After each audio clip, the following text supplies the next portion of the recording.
सुप्रभात, नमस्कार। आप देख रहे हैं संसद टीवी, आपके साथ मैं हूं पराक्रम सिंह शेखावत। टॉप न्यूज में आप सभी का स्वागत है।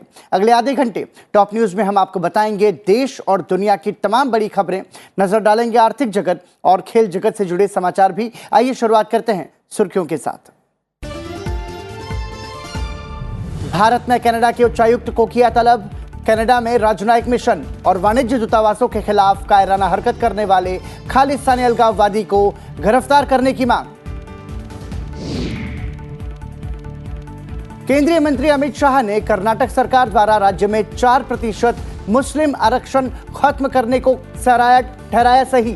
कहा, धर्म के आधार पर सकारात्मक कार्रवाई के लिए संविधान में कोई प्रावधान नहीं।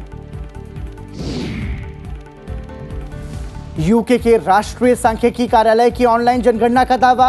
यूके में रहने वाले हिंदू सर्वाधिक समृद्ध और स्वस्थ। सिखों के पास सबसे अधिक अपने निवास। इजराइल के प्रधानमंत्री बेंजामिन नेतन्याहू ने अपने रक्षा मंत्री को मंत्रिमंडल से निकाला। कार्रवाई से नाराज इजराइल के लोगों का गुस्सा फूटा, सड़कों पर आकर किया विरोध प्रदर्शन। और खेल जगत से भारत के लिए एक के बाद एक अच्छी खबर। विश्व कप महिला मुक्केबाजी में भारतीय लड़कियों ने हासिल किए 4 स्वर्ण पदक। बैडमिंटन में स्वास्तिक और चिराग की जोड़ी ने जीता स्विस ओपन का खिताब। और आइए टॉप न्यूज में अब नजर डालते हैं खबरों पर विस्तार से।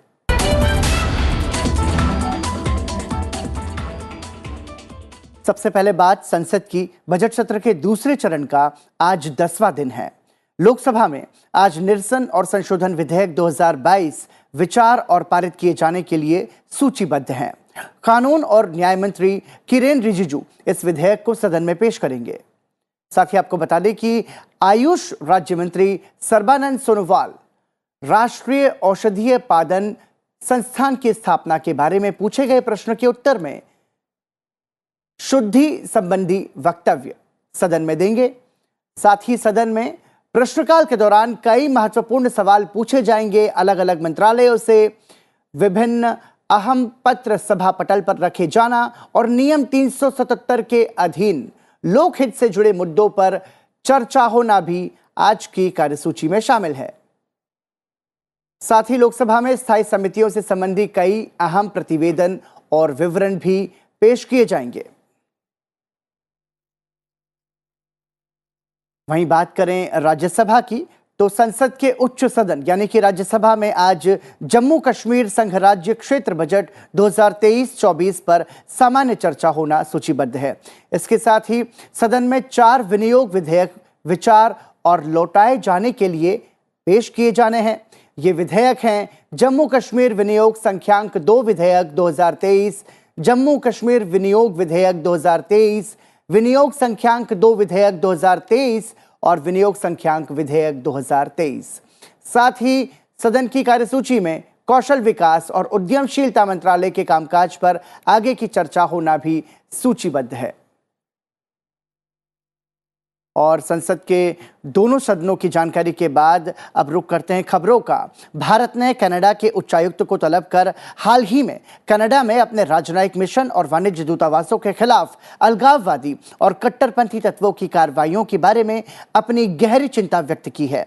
विदेश मंत्रालय ने एक बयान में कहा कि भारत सरकार ने शनिवार को स्पष्टीकरण मांगा कि ऐसे तत्वों को पुलिस की मौजूदगी में अपने राजनयिक मिशन और वाणिज्य दूतावासों की सुरक्षा में सेंध लगाने की अनुमति कैसे दी गई। भारत ने कनाडा को वियना संधि के तहत अपने दायित्वों की याद भी दिलाई और ऐसे लोगों को गिरफ्तार करने और उन पर मुकदमा चलाने के लिए कहा गया जिनकी पहचान पहले ही इस तरह के कृत्यों में शामिल होने के रूप में की जा चुकी है। मंत्रालय ने आशा व्यक्त की कि कनाडा सरकार अपने राजनयिकों की सुरक्षा और अपने राजनयिक परिसरों की सुरक्षा सुनिश्चित करने के लिए आवश्यक सभी कदम उठाएगी ताकि वो अपने सामान्य राजनयिक कार्यों को पूरा करने में सक्षम हो सके। वहीं कर्नाटका के दौरे पर गए केंद्रीय मंत्री अमित शाह ने कर्नाटक सरकार द्वारा राज्य में 4% मुस्लिम आरक्षण खत्म करने को सही ठहराया है। अमित शाह ने कर्नाटक में मुख्यमंत्री बसवराज बोम्मई के नेतृत्व वाली भाजपा सरकार के 2B श्रेणी में मुसलमानों के लिए 4% आरक्षण को खत्म करने के फैसले को भी सही ठहराया और कहा कि धर्म के आधार पर सकारात्मक कार्रवाई के लिए संविधान में कोई प्रावधान नहीं है। लिंगायतों और वोक्कालिगाओं के लिए समान रूप से 4% आरक्षण का पुनर्विभाजन किया गया है, जिससे मुसलमानों को सामान्य श्रेणी के आर्थिक रूप से कमजोर वर्गों के लिए प्रदान किए गए 10% आरक्षण के लिए प्रतिस्पर्धा करने के लिए छोड़ दिया गया, जो कि पारिवारिक आय के आधार पर तय किया जाता है। भाजपा के वरिष्ठ नेता ने बीदर के गोरता गांव में एक शहीद स्मारक का भी उद्घाटन किया, जहां 9 मई 1948 को 200 से ज्यादा लोगों को निजाम के रजाकारों द्वारा नरसंहार किया गया था, क्योंकि हैदराबाद के शासकों ने भारत के साथ पूर्ववर्ती रियासत के एकीकरण का विरोध किया था। वहीं भारतीय अंतरिक्ष अनुसंधान संगठन इसरो ने LVM-3 रॉकेट के जरिए ब्रिटेन स्थित OneWeb समूह कंपनी के 36 उपग्रहों को उनके निर्धारित कक्षा में सफलतापूर्वक स्थापित करके रविवार को एक और उपलब्धि हासिल कर ली। इसरो के 43.5 मीटर लंबे रॉकेट को 24 घंटे की उल्टी गिनती समाप्त होने के बाद चेन्नई से करीब 135 किलोमीटर दूर सतीश धवन अंतरिक्ष केंद्र में दूसरे लॉन्च पैड से रविवार सुबह 9 बजे प्रक्षेपित किया गया। इसरो ने अपने आधिकारिक सोशल मीडिया अकाउंट के जरिए कहा, LVM-3 OneWeb इंडिया 2 मिशन पूरा हो गया है। सभी 36 OneWeb Gen 1 उपग्रहों को निर्धारित कक्षाओं में स्थापित कर दिया गया है। LVM-3 अपने लगातार छठे प्रक्षेपण में पृथ्वी की निचली कक्षा में 5,805 किलोग्राम पेलोड लेकर गया। प्रधानमंत्री ने उपलब्धि पर इसरो के वैज्ञानिकों को बधाई दी है। यूके में रहने वाले हिंदू समृद्ध और स्वस्थ हैं, ये बात सामने आई है यूके के राष्ट्रीय सांख्यिकी कार्यालय द्वारा मार्च 2021 में की गई ऑनलाइन जनगणना की प्रतिक्रियाओं पर। यूके आबादी के लिए विभिन्न उपश्रेणियों में जानकारी जारी करने के लिए जनगणना के आंकड़ों का विश्लेषण कर रहा है। इसके अनुसार यूके में रहने वाले सभी धर्म के लोगों में हिंदू सबसे स्वस्थ और योग्य हैं। इतना ही नहीं, इंग्लैंड और वेल्स की जनगणना के नवीनतम आंकड़ों के अनुसार ब्रिटेन में रहने वाले लोगों में सिख समुदाय के लोगों के पास खुद का घर होने की संभावना सबसे ज्यादा है। यूके के राष्ट्रीय सांख्यिकी कार्यालय ने इस सप्ताह जारी की गई अपनी नई report religion by housing, health, employment and education में यह दावा किया है। प्रधानमंत्री नरेंद्र मोदी ने कहा है कि सरकार ने अंगदान के लिए 65 वर्ष से कम आयु की उम्र सीमा को भी खत्म करने का फैसला किया है। साथ ही उन्होंने देशवासियों से अंगदान के लिए ज्यादा से ज्यादा संख्या में आगे आने की अपील की है। प्रधानमंत्री ने कहा कि आपका एक फैसला कई लोगों की जिंदगी बचा सकता है और उनकी जिंदगी बना सकता है। प्रधानमंत्री ने ये बातें रविवार को अपने मासिक रेडियो कार्यक्रम मन की बात के 99वें संस्करण में कही। प्रधानमंत्री नरेंद्र मोदी ने कहा कि जब एक व्यक्ति मृत्यु के बाद अपना शरीर दान करता है तो उससे 8 से 9 लोगों को एक नया जीवन मिलने की संभावना बनती है। 39 दिन की डोनर के माता पिता से प्रधानमंत्री बोले कि बेटी जीवन सफल कर गई। कम उम्र की अंगदाता अमृतसर की अबाबत कौर संधू ने 39 दिन की जिंदगी में इतिहास रच दिया। अबाबत की किडनी से पटियाला जिले के एक 15 वर्षीय किशोर को जीवन दान मिला। प्रधानमंत्री नरेंद्र मोदी ने रविवार को मन की बात कार्यक्रम में अबाबत कौर के माता पिता सुखबीर सिंह संधू और सुप्रीम कौर से बात की और उनके फैसले की जमकर तारीफ भी की। लोकसभा अध्यक्ष ओम बिरला ने देश में सड़क दुर्घटनाओं की बढ़ती संख्या पर रविवार को गंभीर चिंता व्यक्त की और लोगों से बुनियादी यातायात नियमों का पालन करने का आग्रह किया। लोकसभा अध्यक्ष ओम बिरला ने कहा कि इन दुर्घटनाओं के कारण मरने वालों की संख्या भी बढ़ रही है। लोकसभा अध्यक्ष के अनुसार देश में हर साल 4 लाख से अधिक सड़क दुर्घटनाएं होती हैं, जिनमें कुल मिलाकर 1.5 लाख से अधिक मौतें हो जाती हैं। लोकसभा अध्यक्ष ने कहा कि यदि सालाना सड़क दुर्घटनाओं की संख्या का आर्थिक आकलन किया जाए तो नुकसान जीडीपी के लगभग 1% के बराबर होगा। लोकसभा सचिवालय ने लोकसभा अध्यक्ष के हवाले से एक बयान में कहा, इसलिए सड़क दुर्घटनाएं परिवार, समाज और देश के लिए नुकसानदेह है। इसी के साथ टॉप न्यूज में फिलहाल रुक रहे हैं एक छोटे से ब्रेक के लिए। ब्रेक के बाद जब लौटेंगे तो आपको बताएंगे टॉप 10 हेडलाइंस, अंतर्राष्ट्रीय खबरें और आर्थिक जगत और खेल जगत से जुड़े समाचार भी तुरंत लौट रहे हैं, बने रहिए।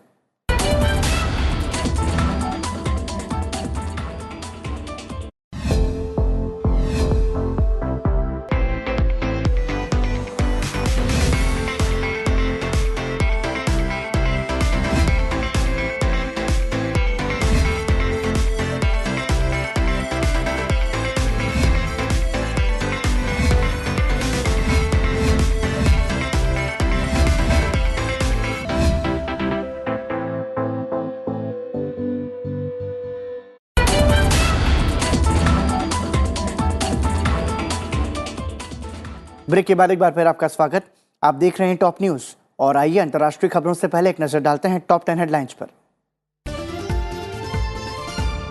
राष्ट्रपति द्रौपदी मुर्मू पश्चिम बंगाल के 2 दिवसीय दौरे पर हैं। पश्चिम बंगाल सरकार कोलकाता के नेताजी इंडोर स्टेडियम में राष्ट्रपति का नागरिक अभिनंदन आयोजित करेगी, जिसमें राज्यपाल सीवी आनंद बोस और मुख्यमंत्री ममता बनर्जी शामिल होंगी। अपने 2 दिवसीय दौरे पर राष्ट्रपति द्रौपदी मुर्मू मंगलवार को शांति निकेतन में विश्व भारती विश्वविद्यालय में एक दीक्षांत समारोह में भाग लेंगी। उत्तर प्रदेश की राज्यपाल आनंदीबेन पटेल का आज भारत के उपराष्ट्रपति जगदीप धनखड़ से मुलाकात का कार्यक्रम है। केंद्रीय गृह मंत्री अमित शाह ने रविवार को उत्तरी कर्नाटक के बीदर और रायचूर में 4,200 करोड़ रुपए से अधिक की विकास परियोजनाओं का शुभारंभ किया। इनमें से अधिकांश परियोजनाएं पेयजल और सिंचाई नहरों से संबंधित हैं। गृह मंत्री ने कहा कि रायचूर जल्द ही देश के हवाई मार्ग से जुड़ जाएगा। इससे पहले बीदर में गृह मंत्री ने सरदार वल्लभ भाई पटेल की 20 फीट ऊंची मूर्ति का अनावरण किया। उन्होंने 130 फीट ऊंचे राष्ट्रीय ध्वज स्तंभ का भी उद्घाटन किया। गृह मंत्री ने गोरता गांव में शहीद स्मारक का भी लोकार्पण किया। यह स्मारक 1948 में राष्ट्रीय ध्वज फहराने के प्रयास के दौरान हैदराबाद के निजाम की सेना द्वारा मारे गए लोगों की याद में बनाया गया है। पर्यावरण और जलवायु निरंतरता कार्य समूह की दूसरी बैठक आज से गुजरात के गांधीनगर में आयोजित होगी। 30 से अधिक देशों के प्रतिनिधि और कई अंतर्राष्ट्रीय संगठन इस बैठक में भाग लेंगे। 3 दिन की इस बैठक में भूमि गुणवत्ता में सुधार, चक्रीय अर्थव्यवस्था में संसाधनों की क्षमता वृद्धि के साथ ही सतत और पर्यावरण की दृष्टि से समुद्री अर्थव्यवस्था को प्रोत्साहन देने पर विचार किया जाएगा। पर्यावरण, वन और जलवायु परिवर्तन मंत्रालय में संयुक्त सचिव नीलेश साहा ने गांधीनगर में कहा कि बैठक के दौरान जल संसाधन प्रबंधन पर विशेष जोर दिया जाएगा। बैठक के पहले दिन G20 सदस्य देश जल संसाधन प्रबंधन के क्षेत्र में अपने सर्वोत्तम तौर तरीके प्रस्तुत करेंगे। गोवा विधानसभा का बजट सत्र आज से शुरू होगा और 31 मार्च को समाप्त होगा। एक अधिकारी के अनुसार मुख्यमंत्री प्रमोद सावंत मंगलवार को वित्त वर्ष 2023-24 के लिए राज्य का बजट पेश कर सकते हैं। उन्होंने बताया कि 30 मार्च को रामनवमी के कारण सदन की बैठक नहीं होगी। नागालैंड के मुख्यमंत्री नेफ्यू रियो, जिनके पास वित्त विभाग भी है, वो आज नागालैंड विधानसभा में 2023-24 के लिए बजट पेश करेंगे। नागालैंड की नवनिर्वाचित 14वीं विधानसभा का 9 दिवसीय बजट सत्र 20 मार्च से शुरू हो चुका है। बजट सत्र एनडीपीपी भाजपा की पीपुल्स डेमोक्रेटिक अलायंस की सरकार का पहला सत्र है। ज्ञानवापी से संबंधित 7 मामलों को विभिन्न अदालतों से जिला न्यायाधीश की अदालत में स्थानांतरित करने की मांग करने वाले 4 महिलावादी के आवेदन मामले पर आज वाराणसी की जिला अदालत के न्यायाधीश अजय कृष्ण विश्वेश अपना फैसला देंगे। उच्च न्यायालय ने महाराष्ट्र के पूर्व राज्यपाल भगत सिंह कोश्यारी और भाजपा सांसद सुधांशु त्रिवेदी के खिलाफ छत्रपति शिवाजी महाराज और अन्य विभूतियों पर बयान देने के लिए कार्रवाई की मांग करने वाली एक याचिका को खारिज कर दिया। जम्मू कश्मीर उपराज्यपाल मनोज सिन्हा ने कहा कि जम्मू कश्मीर प्रशासन जल्द ही केंद्र शासित प्रदेश के गरीब परिवारों को जमीन और घर उपलब्ध कराने का प्रावधान करेगा। और असम और अरुणाचल प्रदेश राज्य के प्रतिनिधिमंडल ने असम और अरुणाचल प्रदेश के मंत्रियों और शीर्ष अधिकारियों ने रविवार को 2 पड़ोसियों के बीच सीमा विवाद पर चर्चा करने के लिए एक बैठक की।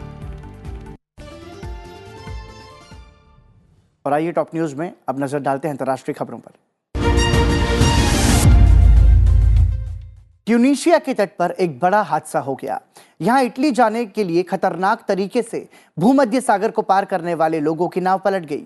इस हादसे में 29 से ज्यादा लोगों की मौत हो गई और 60 से अधिक लोग लापता हैं।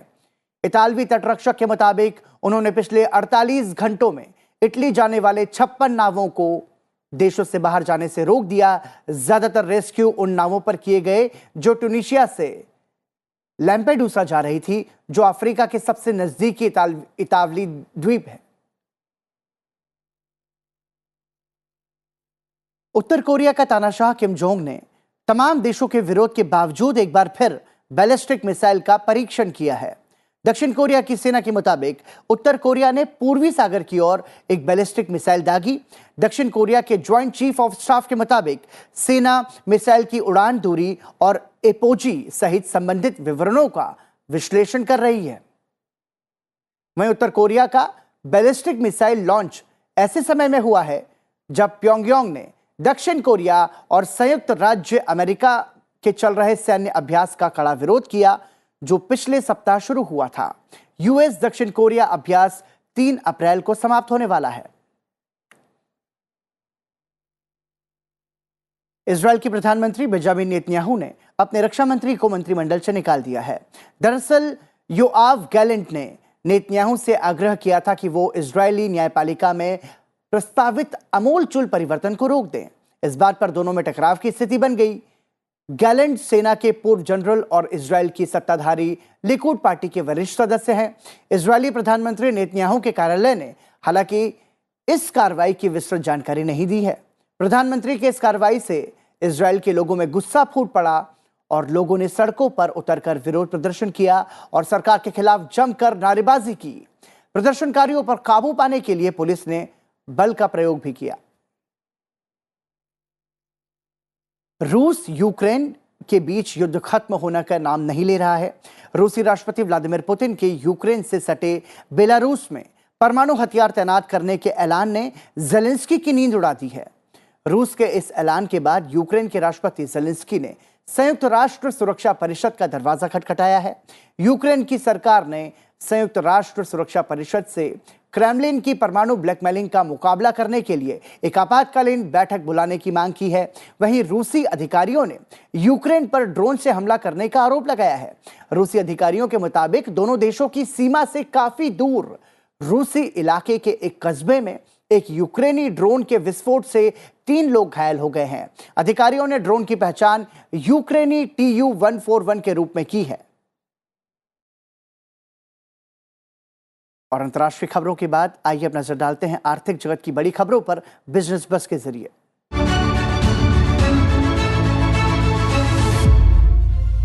सांसदों के स्थानीय क्षेत्र विकास योजना यानी कि एमपी लेट्स के धन वितरण की व्यवस्था के डिजिटलीकरण के लिए सांख्यिकी एवं कार्यक्रम क्रियान्वयन मंत्रालय मोस्पी जल्द ही साक्षी वेब पोर्टल पेश करने जा रहा है।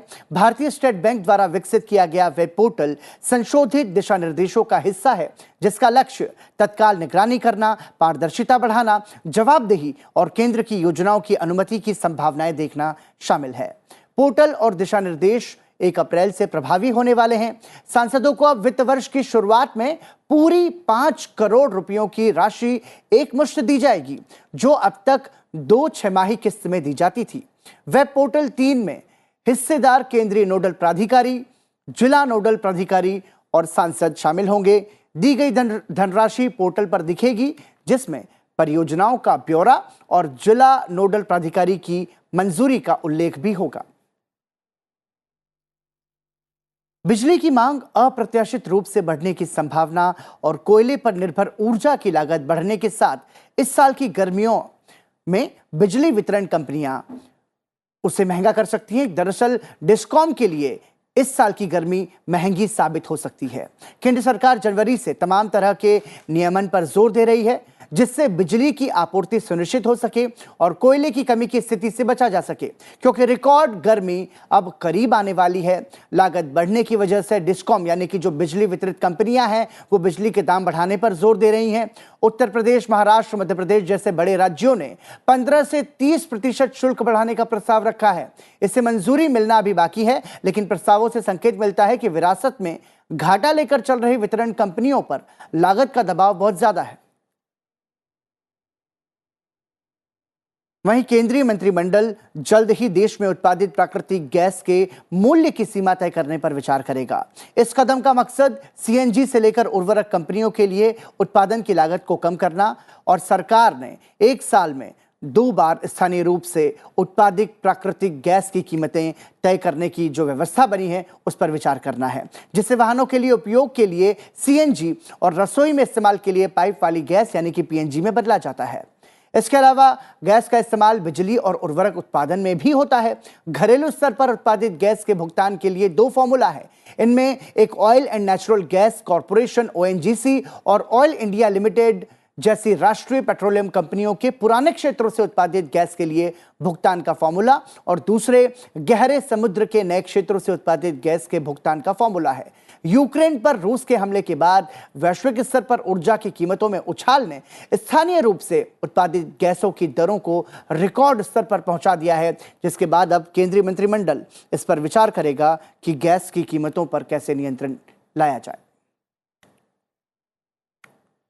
खुदरा महंगाई के 6% के संतोषजनक स्तर से ऊपर बने रहने और अमेरिकी फेडरल रिजर्व समेत कई केंद्रीय बैंकों के आक्रामक रुख के बीच भारतीय रिजर्व बैंक भी अगली मौद्रिक समीक्षा में रेपो दर में 0.25% की एक और वृद्धि कर सकता है।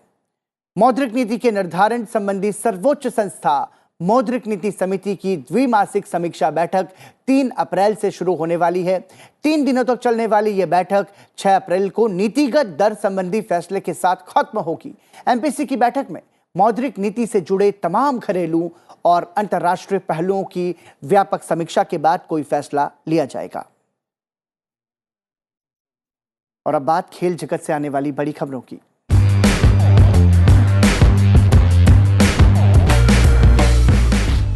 महिला विश्व बॉक्सिंग चैंपियनशिप में भारत को 4 स्वर्ण पदक मिले हैं। लवलीना बोरगोहेन ने 70 किलोग्राम भार वर्ग में स्वर्ण पदक जीतकर भारत की झोली में चौथा स्वर्ण डाला है। उनसे पहले निकाह जरीन ने 48 किलोग्राम भार वर्ग में एक बार फिर स्वर्ण पदक अपने नाम किया। जरीन का यह लगातार दूसरा वर्ल्ड बॉक्सिंग चैंपियनशिप में स्वर्ण पदक है। इससे पहले शनिवार को नीतू घनघस ने 45 किलोग्राम भार वर्ग और स्वीटी बूरा ने 75 किलोग्राम भार वर्ग में स्वर्ण पदक जीतने में सफलता हासिल की थी। वहीं बैडमिंटन में भी भारत को बड़ी सफलता मिली है। सात्विक साईराज रैंकी रेड्डी और चिराग शेट्टी की जोड़ी ने Swiss open super series 300 tournament में मेंस डबल्स का खिताब जीत लिया है। सात्विक और चिराग ने बासेल में खेले गए फाइनल मुकाबले में चीन के रेन जियांग यू और टान कियांग को 54 मिनट में 21-19, 24-22 से हराया। सात्विक चिराग ने पहली बार स्विस ओपन का खिताब अपने नाम किया है।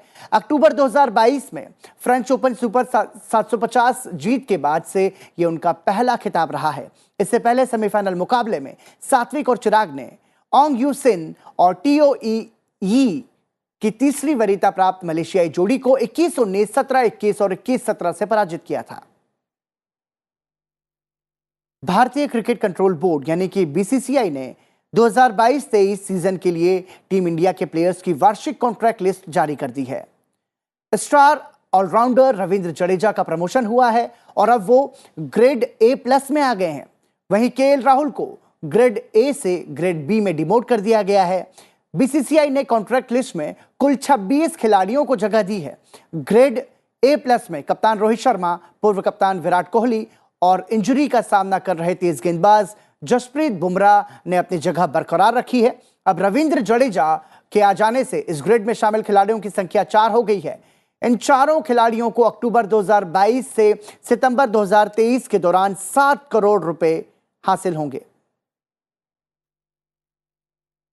वहीं वेस्टइंडीज और साउथ अफ्रीका के बीच खेले गए ऐतिहासिक T20 मैच को साउथ अफ्रीका ने 6 विकेट से जीतकर इतिहास रच दिया है। पहले बल्लेबाजी करते हुए वेस्टइंडीज की टीम ने 20 ओवर में 5 विकेट खोकर 258 रन बनाए। टीम को इस स्कोर तक पहुंचाया जॉनसन कॉल्स ने, जिन्होंने महज 46 गेंदों में 10 चौके और 11 छक्कों की मदद से 118 रनों के रिकॉर्ड तोड़ पारी खेली। वहीं अफ्रीकी टीम ने लक्ष्य को 18 ओवर और 5 गेंदों में 4 विकेट खोकर हासिल कर लिया। टीम की तरफ से क्विंटन डिकॉक ने महज 44 गेंदों में 9 चौके और 8 छक्कों की मदद से शतकीय पारी खेली, जबकि रजा हेंड्रिक्स ने 28 गेंदों में 11 चौके और 2 छक्कों की मदद से 68 रनों की यादगार पारी खेली। विमेंस प्रीमियर लीग का पहला सीजन मुंबई इंडियंस की महिला टीम ने 7 विकेट से अपने नाम कर लिया। पहले बल्लेबाजी करने उतरी दिल्ली की टीम 20 ओवर में 9 विकेट खोकर 131 रन बना पाई। वहीं जवाब में उतरी मुंबई इंडियंस की महिला टीम ने लक्ष्य को 19 ओवर और 3 गेंदों में 3 विकेट खोकर हासिल कर लिया। टीम की तरफ से नेट साइवर ब्रंट ने 60 रनों की शानदार पारी खेली। उनकी इस पारी की बदौलत मुंबई की टीम महिला लीग की पहले सीजन की चैंपियन बनने में कामयाब रही। और खेल जगत की इन उपलब्धियों भरी खबर के साथ ही टॉप न्यूज के इस बुलेटिन को यहीं विराम देते हैं, लेकिन जाते जाते आपको छोड़े जाते हैं आज के दिन यानी कि 27 मार्च की तारीख से जुड़े इतिहास के साथ। आप देखिए आज के दिन का इतिहास। लेकिन आपको बता दें कि संसद का बजट सत्र चल रहा है। संसद के दोनों सदनों की कार्यवाही को आप संसद टीवी के यूट्यूब चैनल पर भी देख सकते हैं और संसद टीवी पर भी इसका प्रसारण आप देख पाएंगे। दीजिए इजाजत, नमस्कार। 27 मार्च साल 1961 से विश्व रंगमंच दिवस मनाने की शुरुआत हुई। इसकी शुरुआत अंतर्राष्ट्रीय रंगमंच संस्थान द्वारा की गई। रंगमंच से संबंधित अनेक संस्थाओं और समूहों द्वारा इस दिन को विशेष दिवस के रूप में आयोजित किया जाता है। मनोरंजन के दृष्टिकोण से विश्व रंगमंच दिवस अपना खास स्थान रखता है। इस दिवस का एक महत्वपूर्ण आयोजन अंतर्राष्ट्रीय रंगमंच संदेश है, जो विश्व के किसी जाने माने रंगकर्मी द्वारा रंगमंच और शांति की संस्कृति विषय पर उसके विचारों को व्यक्त करता है। साल 1962 में पहला अंतर्राष्ट्रीय रंगमंच संदेश फ्रांस के जीन काक्टे ने दिया था। साल 2002 में यह संदेश भारत के प्रसिद्ध रंगकर्मी गिरीश कर्नाड द्वारा दिया गया।